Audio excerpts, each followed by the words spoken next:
Am I the jerk if I back out of my best friend's wedding because the best man is my cheating ex-fiancé? Posted by you/Liathelium. Jump into the worst week of my life? I was with my ex-fiancé for 6 years, loved him with every fiber of my being, and had our wedding planned for August. I turned down a job offer so I could move with him for his next Air Force assignment. On Monday, a call girl from a website called Massage Republic texted him in the middle of the night, saying she was reaching out to old clients because she was back in the game. His phone was at my house while he was flying. I texted back, telling her she must have the wrong number. She said she didn't.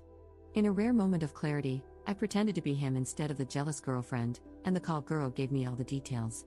I'm such a fool, this had been happening under my nose for years. I confronted him. He claimed to be a sex addict and promised to change. I considered it for half a second and said no. Cue uncontrollable crying, self-doubt, a battery of STD tests, awkward encounters with him, a fight over the ring, and his mom, whom I loved, calling me non-stop, begging me to reconsider, on and on. And on top of all this, my best friend is marrying his best friend on May 11th. The groom doesn't want to rock the boat by picking a new best man. The bride says she has way too much on her plate and is begging me to just go through with it, promising to make it up to me. I've never hated a human being as much as I hate him. I can't be in the same room with him, let alone walk arm in arm with him.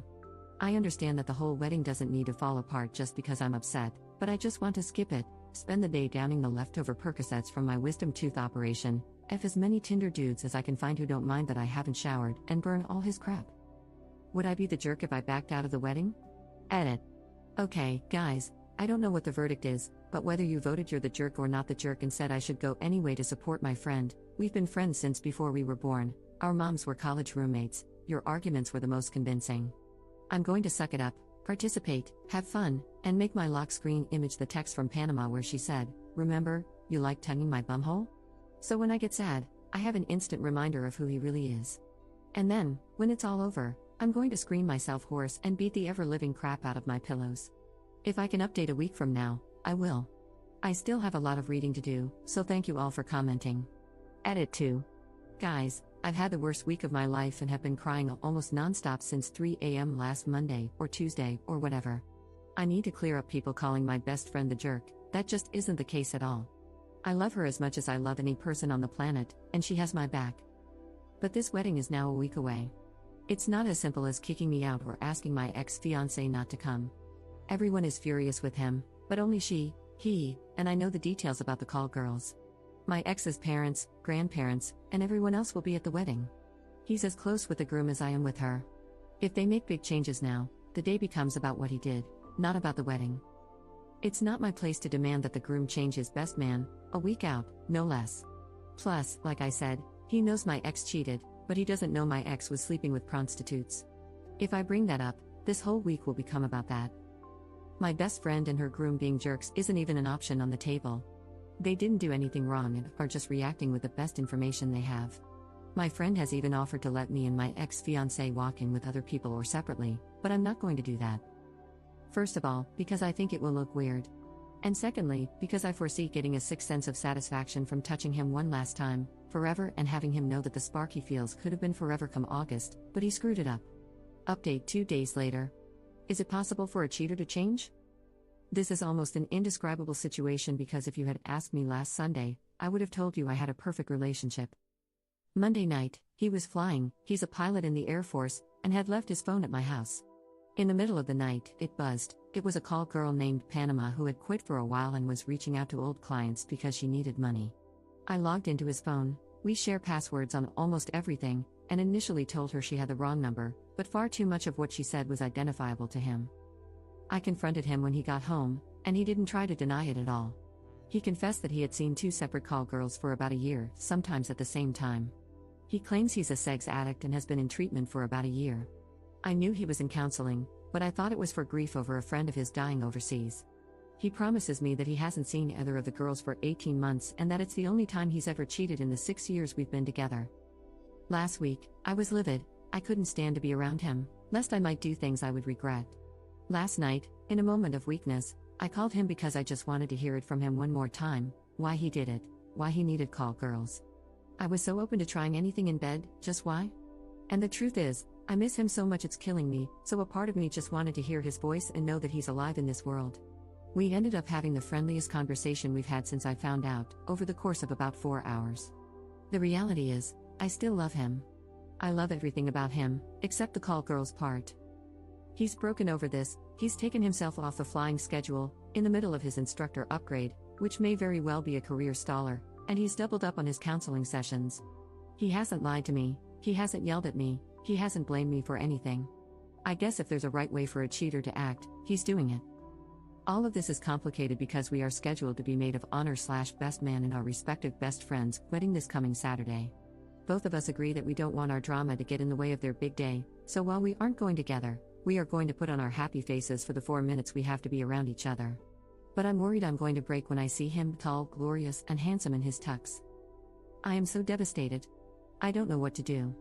I miss him more than I miss any other person, but I also hate him more than I hate any other person. What in the hell should I do? Can a cheater ever change? Second update 6 days later.